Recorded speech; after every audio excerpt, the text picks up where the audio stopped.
이번에 희망리치 되신 분 손 한번 들어보세요. 그래도 많이 됐다. 우리 희망리치 되신 분이 13명이 됐어요. 대구까지 포함해서? 예, 대구까지 다 포함해가지고.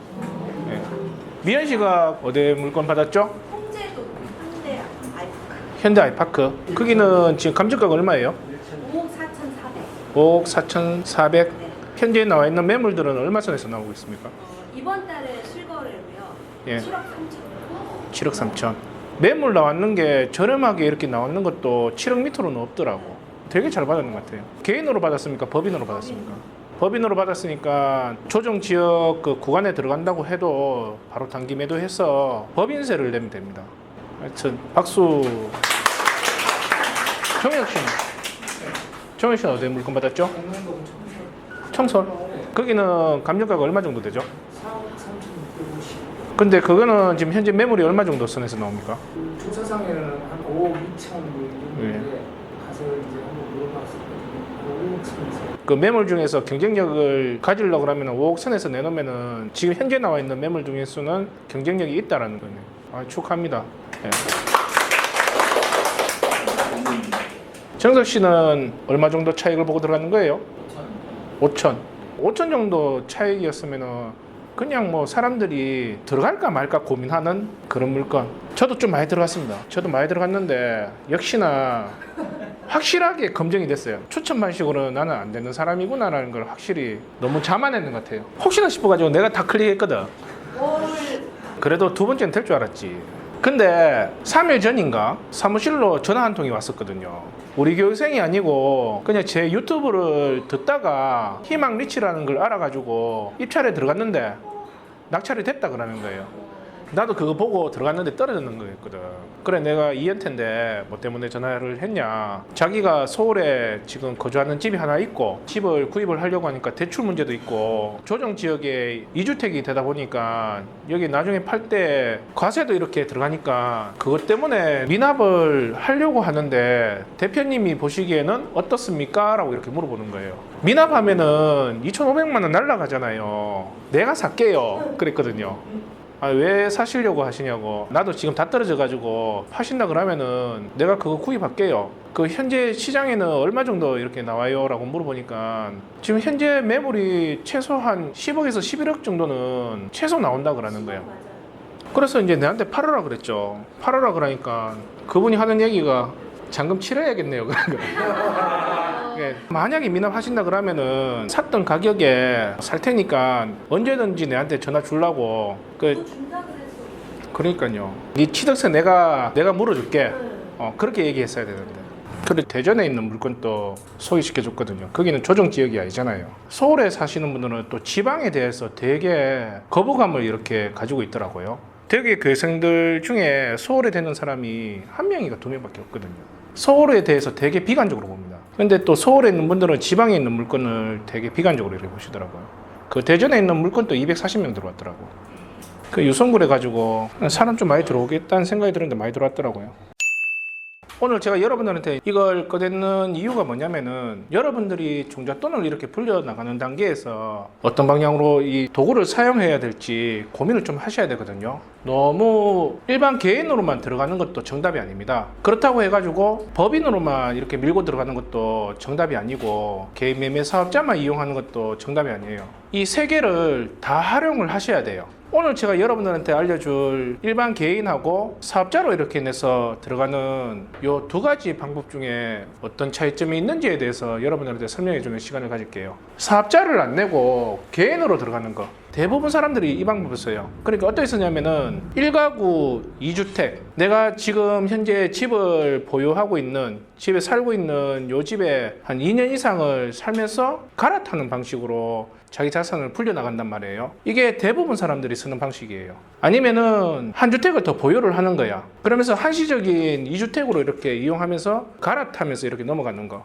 그 방법으로 쓰죠. 근데 이거는 속도가 너무 느려요. 근데 장점도 있어요. 내가 2년 이상을 보유하면서 이렇게 집을 옮겨 다니잖아요. 세금을 안 냅니다. 이 부분은 비과세에 들어가는 거예요. 이 매매 사업자에는 개인 매매 사업자가 있고 법인 매매 사업자가 있습니다. 이 개인 매매 사업자 같은 경우에는 종합소득세라고 얘기를 하고요. 그리고 법인 매매 사업자 같은 경우에는 법인세입니다. 법인세. 그러니까 미연 씨 같은 경우에는 지금 취득하고 있는 게 법인으로 취득하고 있기 때문에 법인세를 지금 내려고 준비를 하는 거죠. 지금 살고 있는 집은 양도세에 들어가는 거죠. 그러니까 저 방식을 써야 되는 거예요. 제가 쓰는 방식도 미연 씨가 쓰는 방식하고 똑같거든요. 저는 올해 초에 집을 팔았습니다. 2년 6개월 정도 지나가지고 집을 팔았거든요. 차익을 받는 게 1억 2천 정도 차익을 봤어요. 세금을 안 냈어요. 비과세로. 1주택자였기 때문에. 지금은 무주택자란 말이에요. 또 집을 하나 또 사야 돼. 그 집을 또 2년 정도 보유했다가 또 나중에 파는 방식으로. 그렇다고 해가지고 이것만 쓰고 있는 게 아니란 말이에요. 법인으로 집을 계속 구입도 합니다. 이 두 가지를 다 써야 되는 거예요. 여러분 같은 경우에는 세 가지를 다 써야 되는 거예요. 개인 매매 사업자하고 법인 매매 사업자하고 일반 개인으로 들어가는 거. 자, 일반 개인은 양도세라고 합니다. 개인 매매 사업자 같은 경우에는 종합소득세라고 그러고 법인 매매 사업자 같은 경우에는 법인세라고 하는데 이 법인 매매 사업자에도 세금을 두 개를 내요. 각상연도에 발생했던 이 소득에 대한 법인세를 내고요. 그리고 양도소득에 대한 이 법인세를 내는 게 또 하나가 있어요. 자, 그러면 일반 개인부터 이제 시작을 한번 해볼게요. 이런 표현 많이 봤죠? 일반 개인이 취득을 해가지고 양도를 해서 차익을 봤을 때에 내는 이 세금 계산법이에요. 정석 씨 예를 든다 그러면은 본인이 이번에 집을 구입을 했는 게 3억대에서 집을 구입을 했단 말이에요. 그리고 내가 팔려고 하는 가격대는 3억 5천인 거예요. 그럼 우리는 얼마 정도 차익을 받는 거죠? 5천. 이제 5천에서 이제 시작을 하는 거예요. 그런데 내가 이 집을 샀을 때에 그 안에 내부가 좀 안 좋다 그러면은 인테리어가 들어갈 수 있겠죠. 거기에 대한 필요 경비를 낼 수가 있습니다. 그게 3년 이상은 보유를 해야지 장기 보유 특별 공제가 들어가는데 우리하고 해당 사항이 없어요. 우리는 지금 종잣돈을 불려나가는 단계죠. 종잣돈을 불려나가는 단계에서는 개인적으로 2년만 보유했다 그러면은 빨리 팔아가지고 종잣돈을 갖다 붙여야 되는 거예요. 그리고 사고 팔고를 여러분들은 정말 열심히 해야 됩니다. 그러니까 이 장기 보유 같은 경우에는 아예 생각을 하지 마세요. 우리하고는 적용이 안 된다라고 이렇게 생각을 하시면서 들어가야 돼요. 그리고 이게 일반 개인으로 내가 팔았다 그러면은 특별히 또 한 개 적용해 주는 게 있어요. 기본공제라고. 그러니까 한 사람이 쓸 수 있는 기본공제는 250만 원입니다. 근데 이게 팔 때마다 이렇게 할 수 있는 게 아니고 1월 1일부터 12월 말까지 쓸 수 있는 게 딱 한 번이에요. 250만 원. 그러니까 250만 원이면은 큰 겁니다. 제가 초창기 때 시작했을 때는 집사람하고 저하고 부부 공동 명의로 집을 많이 샀는 거예요. 집사람 250만 원, 내 250만 원, 그래 500만 원을 합산해가지고 빼버리는 거예요. 순수 우리가 차익을 봤다는 걸 요까지 이제 보는 거예요. 5천만 원을 우리가 차익을 봤어요. 지금 아직까지는 집 내부를 안 봤죠. 만약에 그 집이 안에 상태가 별로 안 좋다 그러면은 샤시도 할 수도 있겠죠. 또 적용되는 게 뭐가 있지? 샤시 말고 그게 없던데. 오은 씨가 하는 말이 맞아. 확장은 돼. 근데 우리는 확장 안 하잖아. 화장실도 안 돼. 보일러 교체는 됩니다. 샤시도 잘 안 해. 쓸만하면 그냥 쓰는 거예요. 아니 밴드 칠하든지. 근데 샤시를 했다. 보일러 교체했다. 뭐 그래가지고 한 500만 원 썼다. 거기에다가 기본공제가 250만 정도 들어갔다. 그게 이제 중개사비하고 법무사비 뭐 이런 거 들어가는 거, 잡다한 거 이제 다 들어가는 거, 그런 것까지 해가지고 여기에서 총 내가 내야 되는 세금이 이제 발생을 하는 거예요. 거기에다가 원래 나오는 그 세금의 10%가 지방세로 이렇게 나오는 거예요. 자, 그러면은 우리가 집을 팔았다 그러면은 세무서에다가 언제까지 양도세를 신고를 해야 됩니까? 2달. 2달까지는 신고를 해야 돼요. 신고를 안 하면은 미신고에 대해서 과세가 또 붙습니다. 그러니까 무조건 신고를 해야 돼요. 그러면은 2달이라 그러면은 언제까지인 거예요? 오늘이 6월 16일이면은 틀렸어요. 이게 한 번씩 헷갈리거든요. 내가 지금 6월 15일에 팔았으니까 8월 15일까지는 해야지. 이게 아니라고. 그 달의 말까지만 신고를 하면 되는 거예요. 그러면은 우리가 미신고에 대한 과세가 붙는 게 아니에요. 자, 그러면 개인으로 우리가 양도했는 거에 대해서 필요 경비는 뭘 뺄 수 있는지 한번 볼게요. 우리가 취득을 하면은 취득해가지고 들어가는 돈이 있죠. 보유를 하면은 보유하면서 보유하는 기간 동안 우리가 들어가는 돈이 있단 말이에요. 양도를 하면은 양도를 했을 때에 또 들어가는 돈이 있고, 나중에 세금 낼 때에 필요 경비로 정산을 받을 수가 있어요. 취득세, 등록세, 중개수수료, 법무사 비용, 뭐 인지대 뭐 이런 것들 돈 들어가는 그 영수증은 다 모아놔야 되는 거예요. 취득하고 나서 그 다음부터 이제 보유 기간이 이제 들어간단 말이에요. 바로 우리는 경매로 낙찰을 받든지 공매로 낙찰을 받든지 아니면 여러분들이 일반 물건을 구입을 하든지 구입을 해가지고 실질적으로 명도해가지고 내보내고 그 집에 딱 들어갔을 때 인테리어 수리하는 거 뭐가 있는지 한번 생각을 한번 해보세요. 기본적으로 도배장판, 정돈공사, 화장실 수리, 샤시, 싱크대 올 수리를 한다 그러면은 샤시까지 건드렸다 그러면은 올 수리 했는 거라고 이렇게 보시면 돼요. 그런데 해주는 게 별로 없어. 샤시하고 보일러 교체했는 요 비용, 뭐 발코니하고 확장 공사 들어갔는 거 우리 안 하거든. 우리하고는 거의 상관이 없다라고 이렇게 보시면 돼요. 현숙 씨 이번에 공사했는 거 어디까지 다 했어요?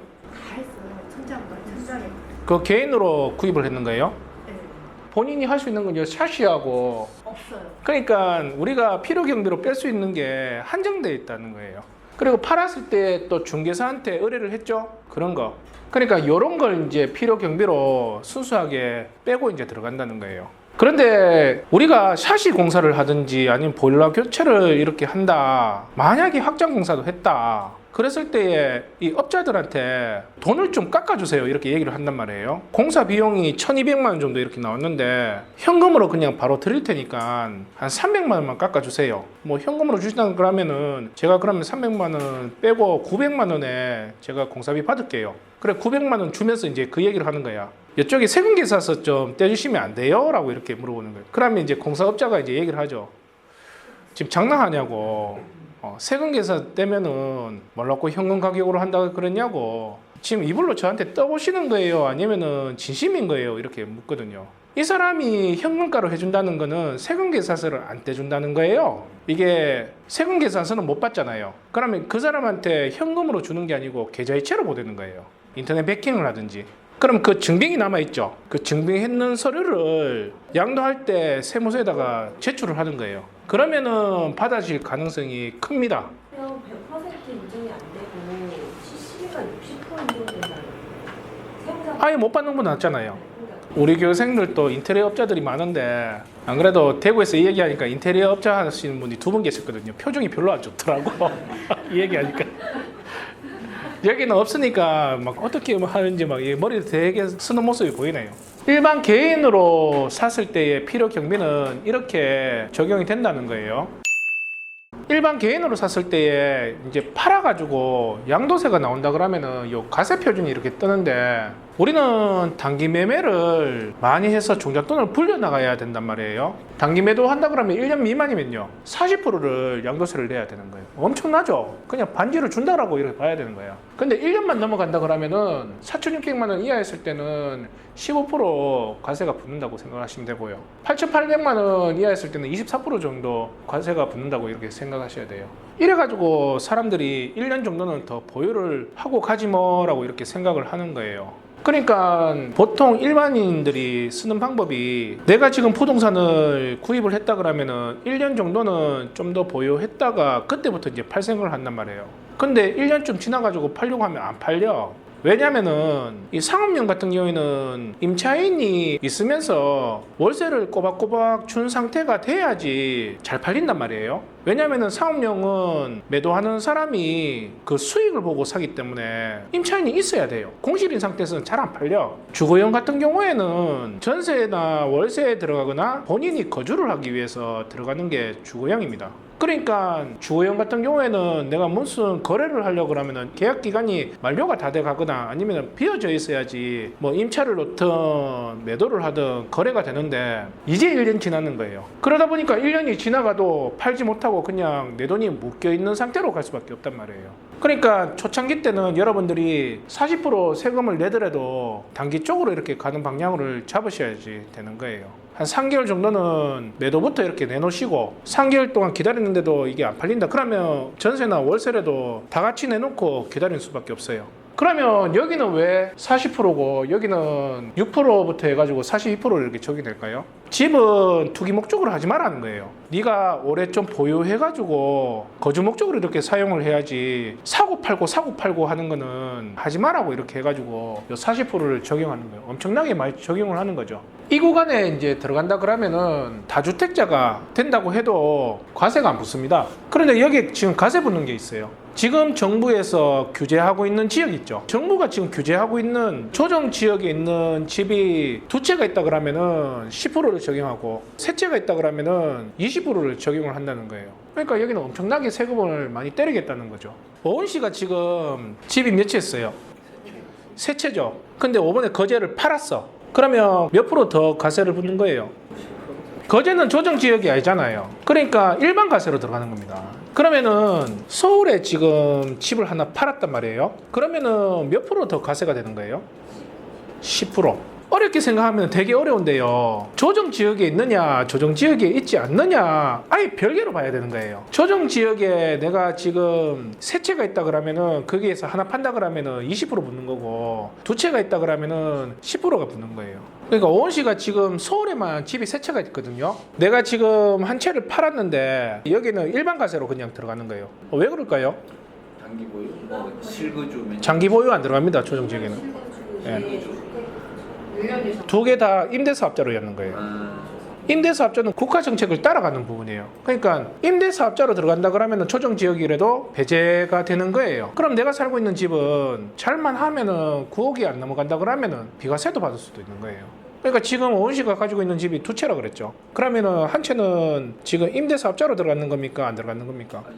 그럼 고민을 한번 해봐야 되는 거예요. 정서시 같은 경우에는 지금 조정 지역에 물건이 하나가 있는 거예요. 이거는 일반 과세로 들어간다라고 보시면 돼요. 근데 이걸 단기 매도하려고 그러네?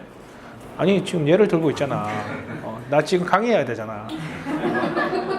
본인은 뭐 어떻게든 난 신경 쓸 필요 없어. 근데 나 이거 지금 팔려고 하네? 그런데 지금 내가 사자마자 바로 팔아버린다. 양도세가 몇 프로의 과세가 되는 거예요? 40%. 그럼 왜 사람들이 1년만 더 보유하고 팔려고 하는지 요걸 보면서 한번 얘기해 볼게요. 판매 가격이 3억 5천이에요. 내가 구입했는 가격이 3억이에요. 그러면 실질적으로 나는 5천만 원 정도 지금 차익을 본 상태예요. 나는 올수리를 했는데 적용되는 폭이 요거밖에 안 되니까 한 500 정도를 나는 적용받았다고 생각하시고, 이거는 지금 공동명의로 샀는 게 아니고 부부 중에 한 사람만 샀단 말이에요. 250만 원 공제에 들어갈 거고요. 여기에서 다 합산을 해보니까 4,250만 원 정도가 내가 차익으로 받는 거예요. 거기에서 양도세 40%가 들어가는 거예요. 뒤에 끝자리면 몇만 원은 빼버렸어요. 1,700만 원 정도 내야 되는 거예요. 거기에 지방세 내야 되는 게 170만 원 정도 내야 되는 거고, 이거는 명도비가 안 들죠. 우리가 이게 만약에 경매라고 이렇게 본다 그러면은 명도비도 들겠죠. 미납관리비도 우리가 내야 되겠죠. 중개사한테 수수료도 줄 수도 있고 법무사비도 줄 수도 있고, 이런 모든 비용을 한 대략 그냥 한 800만 원 정도 들었다고 한번 생각을 한번 해볼게요. 그러면 우리가 단기 매도했을 때에 실질적으로 우리 손에 들어오는 돈은 2,300만 원 정도 들어오는 거예요. 뭐 이것도 괜찮지 뭐. 3억짜리 이렇게 차익 내는 거는 희망 리치로는 끝이에요, 끝. 현실적으로 경매나 공매를 보는 거는 5천만 원 차익을 보고 우리가 낙찰이 됐는 것도 되게 잘 받았다고 이렇게 봐야 되는 거예요. 제가 좀 걱정되는 게 희망 리치 때문에 사람들이 붕 떠 있을까봐, 그게 이제 다른 물건들이 안 보일까봐 좀 걱정을 하고 있는데, 현실은 이거예요, 현실은. 근데 다른 사람들 물건을 가지고 오지 않았는 이유가 이게 현실성이 있는 거니까. 근데 여기에 1년만 더 보유를 해가지고 팔았다 그러면은 4,600만 원 이하에 들어가는 구간이란 말이에요. 그러니까 15%가 적용이 되는 거예요. 공제받을 수 있는 것도 한 108만 원 정도도 공제를 받을 수가 있는 거예요. 그래서 내가 총 내야 되는 양도세는 530만 원. 거기에 10% 지방세를 낸다 그러면은 53만 원. 취등록하면서 들었던 비용이 800만 원 정도 들어가고. 그러면 순수 내가 1년만 보유를 한다 그러면은 3,600만 원이 들어오는 거예요. 그러니까 그거하고 이거하고 얼마 정도 갭 차이가 나는 거예요. 1년만 보유를 했는데 1,300만 원이 갭이 차이가 나는 거예요. 그러니까 보통 사람들이 1년만 더 보유하고 팔려고 이렇게 생각을 하는 거죠. 그런데 임차인이 들어가 있으면은 그렇게 팔기가 힘들다니까. 그게 또 현실이죠. 일반 개인으로 한다 그러면은 세금을 안 내는 제도가 있다 그랬죠. 1가구에 1주택이거나 한시적인 2주택에 들어간다 그러면은 양도세를 아까 금방 얘기했는 것처럼 뭐 2천만 원 내고 1,500만 원 내고 아니면 500만 원 내고 이런 거 생각할 필요가 없어요. 그냥 양도세를 낼 필요가 없어요. 그러니까 5천만 원의 차익을 받다 그러면 그냥 5천만 원 내 통장에 그대로 들어온다고 하면 상상을 해보세요. 너무 좋은 거야. 그러니까 이런 제도를 여러분들은 활용을 해야 되는 거예요. 1가구에 2주택을 이렇게 할 수도 있단 말이에요. 1가구 2주택이 되려 그러면은 처음에 이제 내가 가지고 있는 집이 1년이 안 됐을 때에 집을 사면 안 돼요. 1년이 넘어갔을 때에 그 다음 이제 집을 사야 되는 거예요. 1가구 2주택이 돼야 이게 특례를 만들어 줬는 게 원래는 취지는 한 주택을 사가지고 거기서 거주하면서 다른데 옮겨가는 거는 내가 인정을 해줄게 라고 했는데 집이 이게 안 팔리면 어떡할 건데요. 경기가 안 좋아가지고. 그러니까 정부에서 이제 이 특례를 줬는 거예요. 네가 지금 살고 있는 집에서 남편이 발령이 나든 애가 유학을 가든 그런 것 때문에 하여튼 집을 한 채를 그쪽으로 가기 위해서 샀는 거예요. 이쪽으로 이걸 팔아가지고 가야 되는 요 기간 있죠. 몇 개월을 주는 거예요? 3년입니다. 3년. 여러분들이 이것 때문에 계속 헷갈려하는데 3년 안에만 기존에 살고 있는 집을 팔아버리면은 기존에 살고 있는 집은 비과세를 받는 거예요. 그래서 난 이쪽으로 이사를 가면 돼. 그러니까 여러분 서울에 있는 여러분들이 계속 헷갈려하는데 조정지역이 아닌 곳에는 아직도 3년입니다. 3년. 서울은 조정지역이잖아요. 조정지역이 들어가는 그 물건은 내가 기존에 살고 있는 집에서 이 집을 살았는데 이걸 팔아야 되는 그 기간을 예전엔 3년인데 2년으로 줄어들어요. 근데 이게 또 바뀌었습니다. 만약에 이제 집이 있다 그러면은 마지막에 팔아가지고 남아있는 요 집은요. 요 집은 한 2달만 지나가면은 내가 팔았을 때 비과세를 받거든요. 근데 지금 바뀌었는 건 어떻게 바뀌었냐면은 마지막 집을 팔았는 데서 2년을 그때부터 살아야 되는 거예요. 근데 그전에는 그게 적용이 됐다니까. 근데 지금은 마지막 집을 판 시점부터 해가지고 2년을 더 보유를 하고 있어야지 그걸 비과세를 받을 수가 있다고.